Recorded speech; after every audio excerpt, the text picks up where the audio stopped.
Hello, welcome to Captains of Industry. I'm Chris Bishop. We're in Dubai for this edition, and I'm here to interview a man by the name of Nadim Habr, the CEO and founder of Designhubz. It's a technology company that appears to be changing the game in its space.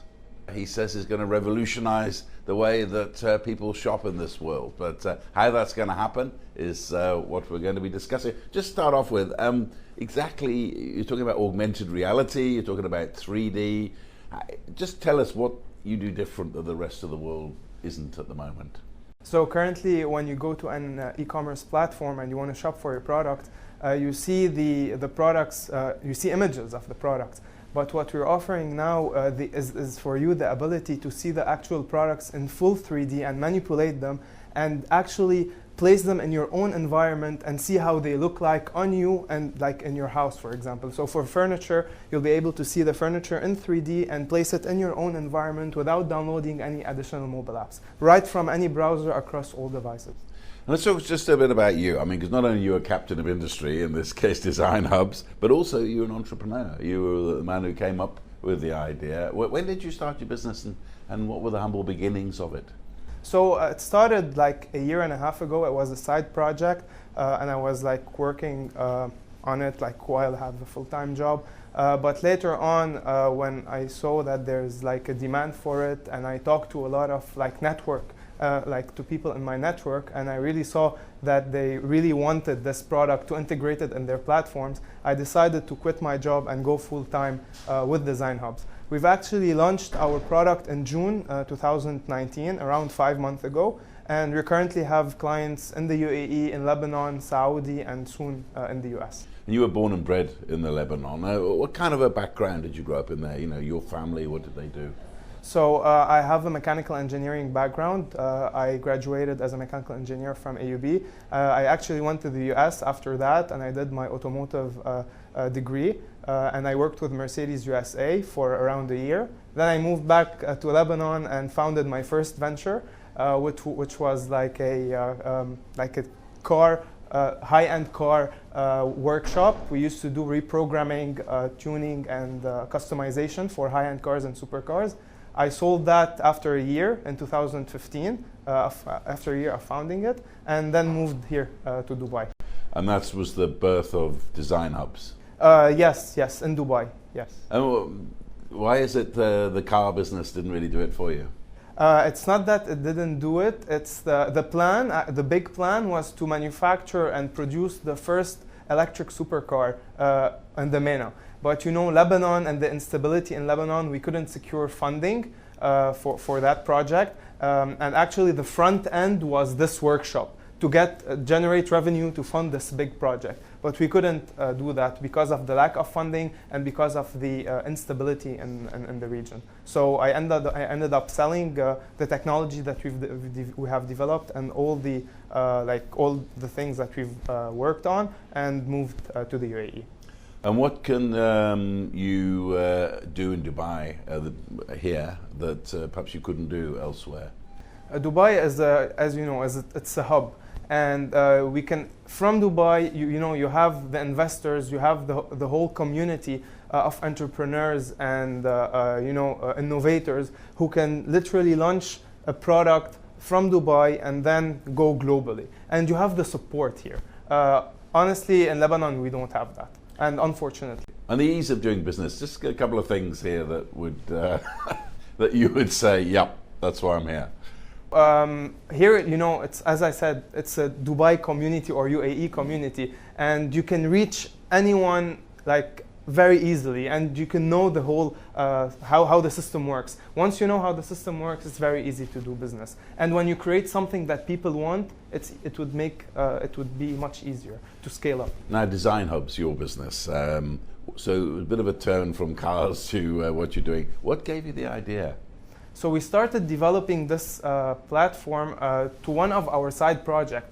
My co-founders and I were developing a marketplace for 3D decorative products. Like you would be able to customize any wooden decorative product in 3D. So we were developing this technology for ourselves. But then at some point we saw that there's a huge potential for it.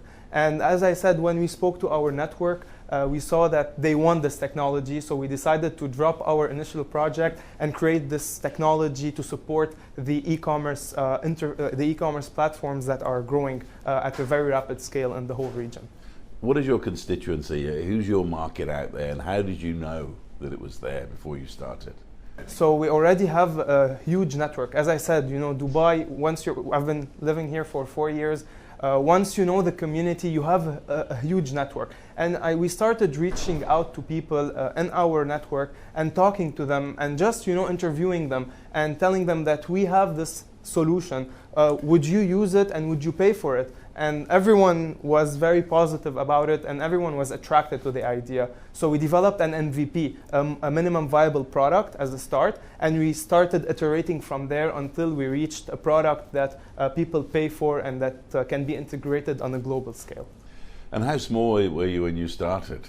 I mean, it was just me. And then now we're like 15, four full-time and 11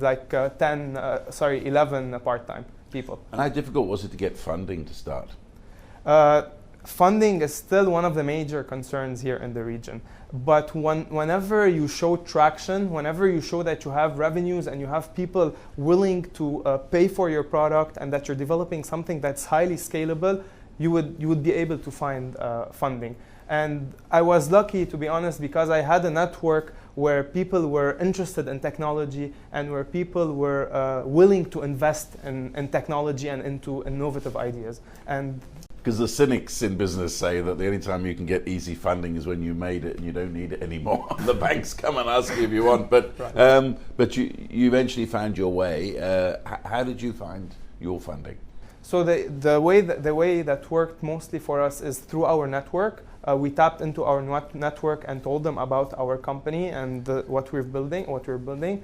So that was the initial stage of funding. Now the next stage was through our investor or advisor.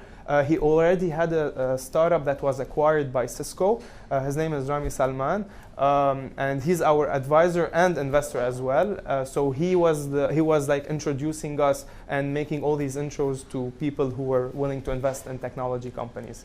What were the greatest problems you faced when you were starting this company up? So one of the major problems that I would say mistake that led to a problem is when I started, I really didn't went there and talked to the users, to my actual users. I just sat in a room, closed like the doors, and started developing this solution all by myself and imagining what could be the implementation of it. And that was a big mistake because after that I found out that I have developed so many features that I didn't end up using and that we just threw away. So the most important thing that I would do now, if I would restart, I would literally go talk to the users every time and all the time and really iterate based on their feedback. How practical is that, bearing in mind your users are presumably all over the world? I mean, how would you select the people to talk to? So yeah, this is one of the things you need to take into consideration to know who are your target users. Once you really know who are the target users, then you would go and speak to them. And again, you need to start with your network, and from there you would grow to other companies. And most importantly, referrals is really important in fundraising and even in acquiring customers. Presumably you know who your target person is now. How would you describe that person that is your target market? So for us, so just to give you a small detail about our company, an additional detail, what we do is we are the first company, and I would say globally, that offers an end-to-end solution for these e-commerce retailers, an end-to-end 3D AR digitization solution. What we do is we manufacture in-house fully automated robotic rigs that digitize the physical inventories. So we ship our rigs free of charge to our customers, and we ship them at scale.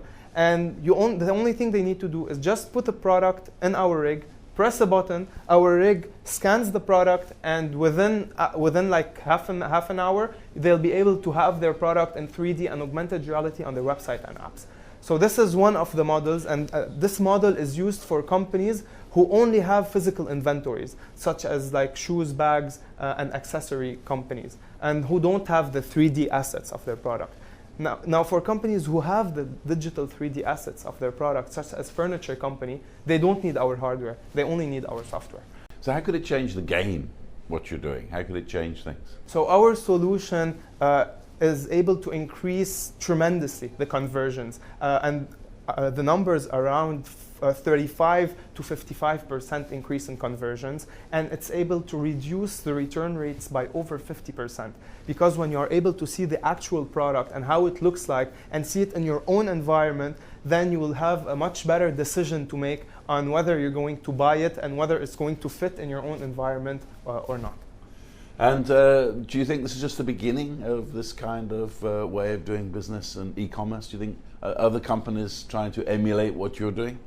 So, you know, the big retailers such as Nike, in fact, they started implementing these type of immersive technologies. So we are providing this type of technologies to all the companies who don't have the funding and the ability to create such high technologies like Nike. So yes, I'm sure that this is the future of e-commerce. The 3D and augmented reality is definitely the future of e-commerce. And what about skills as well? How do you find the right people who can do the high-end work that you're engaged in? So that was one of the major challenges. But again, I was lucky. I have a very good network. And my two co-founders, as you know, we have a hardware and a software. So my two co-founders are like top-notch people, be it in software development and hardware development as well, in our community in Lebanon. They're both Lebanese. And the other part would be like the other people who I source are through, you know, online marketplaces for freelancers and software engineers. But that's really hectic if you want to tap into that, because it requires extensive interviewing. But once you find the right people, it would be much easier for you and your team to scale up. And you're looking to expand into Africa at this particular moment. So what potential are you seeing on the African continent? So Africa is a huge market for any type of industry, and now specifically for e-commerce. The growth of e-commerce in Africa has been tremendous in the past 5 years.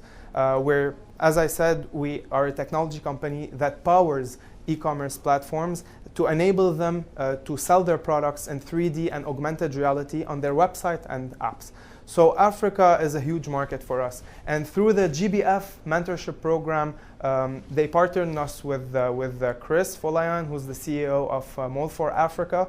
And he has a lot of contacts there, and he's actually helping us to penetrate the Africa market and to acquire client over there. Because as you know, Africa is not easy at all to penetrate, and you can just go there and open a business and work. There's so many difficulties, and there's a different approach to penetrating the Africa market. We'll talk about those in a second, but you were at the Global Business Forum here in Dubai. How did that help a fairly young business like yours? So the GBF Africa was a great initiative from the Dubai Chamber, and we really thank them for that. It gives us exposure to the Africa market and to investors and potential clients in Africa, but also in the UAE. So it was tremendous help for us as well. And so which countries are you looking at in Africa at the moment? So currently, our potential client that we're going to sign the deal with is in South Africa. So we're going to start in South Africa and then expand our way from there. Okay, and which particular areas? I mean, bearing in mind you've just come from the GBF Africa, which particular countries are looking attractive for you? So mainly Nigeria and Rwanda are the other two countries that are attractive for us. But again, the main start is going to be from South Africa. And then we will figure out our way from there. But again, just one thing that I need to mention is that Chris is not only helping us in the Africa market, but also in the US, because he has a lot of connections there with high-end retailers and the global retailers, and he is connecting us to them to be able to also deploy our solution in the US. And this is a quantum leap for your company into Africa. What kind of difficulties have you identified that you have to deal with as you expand? So one of the major difficulties, I would say, is pricing. The pricing in the UAE is different than the pricing in the US, and it's different than the pricing in Africa. So this is one of the major difficulties. And the second one was how to, create your story and then how to get your client by creating the story. So again, the story in the UAE is different than the other two continents, I would say. How different is it? For example, in the UAE, it's very straightforward. It's an Arab country. We know how to talk to them, and how to really approach them. In the US, they only look at numbers. They are just want to know numbers. How is this, affecting their top line, their bottom line? In Africa, they're a lot more price averse. So they would look into a cheap solution that maybe is not much better, but they would look at pricing in a totally different way. And what about other issues like, regulation, compliance, that kind of thing that you're going to face in Africa? What things are you working on? So regarding regulation and compliance, we are a technology company, and we can scale very easily. And we're not like a manufacturer company, or we need to build a manufacturing plant. We can just scale very easily, but there's always challenges regarding compliance, and this would be for Chris to help us out.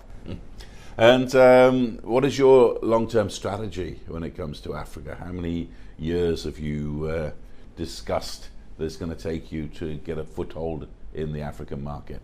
So looking at the current market and the way it's growing, I would say in the coming 3 to 5 years would be a good estimation to have a good footprint in the Africa market.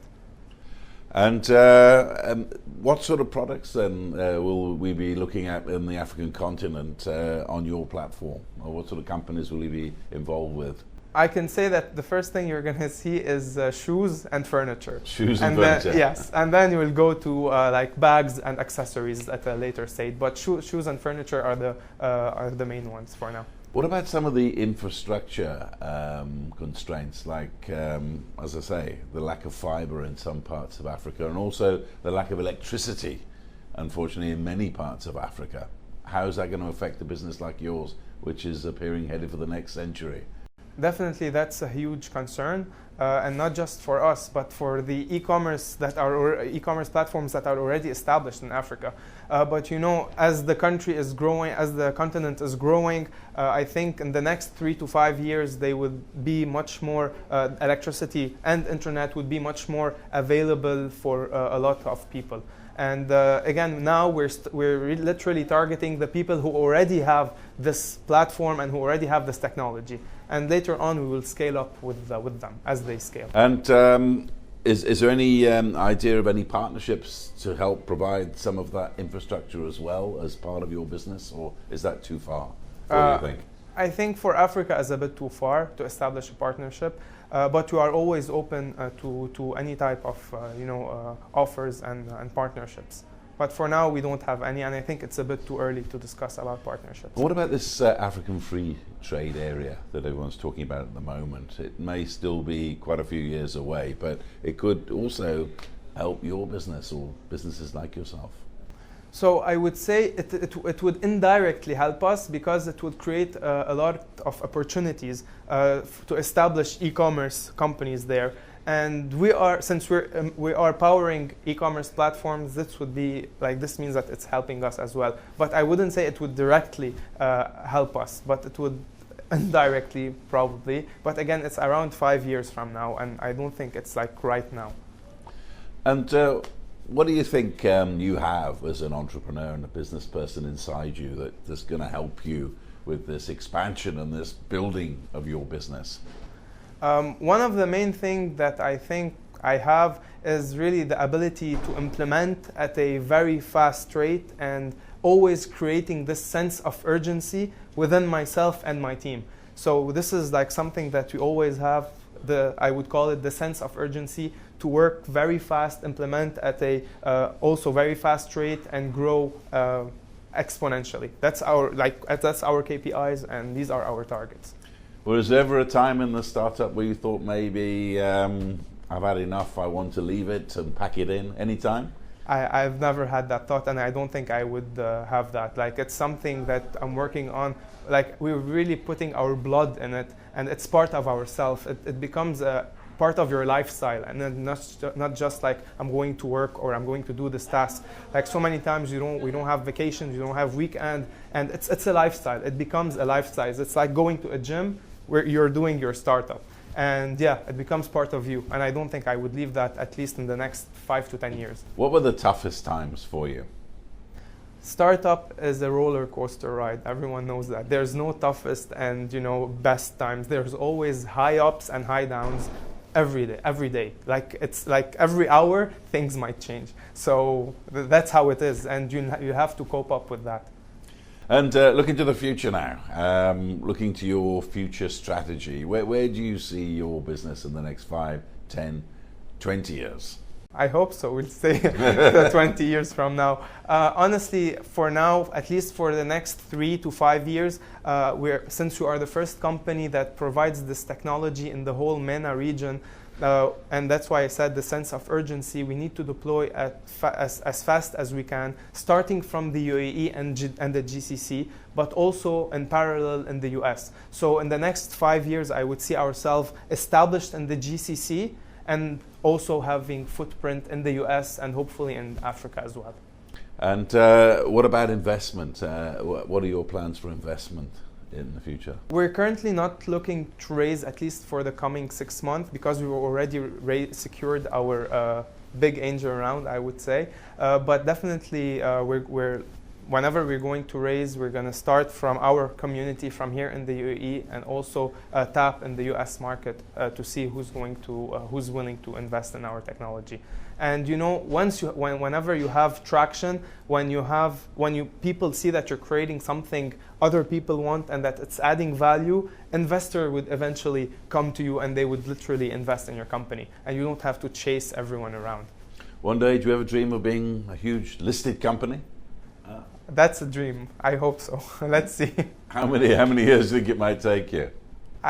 If this is going to happen, I would say 7 to 10 years, but definitely not less 7 to 10 years, if this is ever going to happen.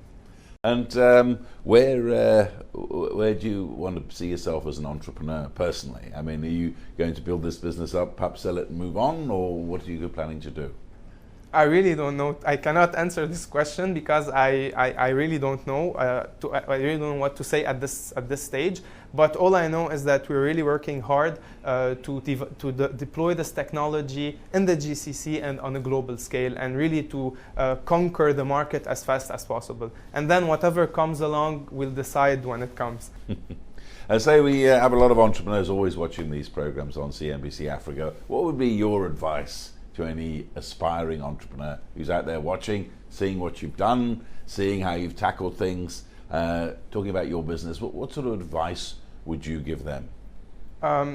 Talk to your customers non-stop, as much as you can. Iterate based on their feedback, and never stop. Never, as everyone says, this cliche word, never give up, because it's really tough. It's like one of the toughest things you can do is build a startup technology company. So never give up. Always pursue your vision and talk to your customers as much as you can. And the first step for entrepreneurs, often people say that's the hardest step for them. What would you say about that? I wouldn't say try to figure out which idea you want to work on, but try to figure out which problem you want to solve. And once you figure out which problem you want to solve, you'll have this idea that will eventually become big, since you're solving a problem that a lot of people are having. So start with the problem and not with the idea. Thank you very much indeed, and best of luck with your venture. That was Nadim Habr, the CEO and founder of a company called Designhubz, a technology company. I'm afraid that's all we've got time for from this edition of Captain's Industry, recorded here in Dubai. From me, Chris Bishop, it's goodbye.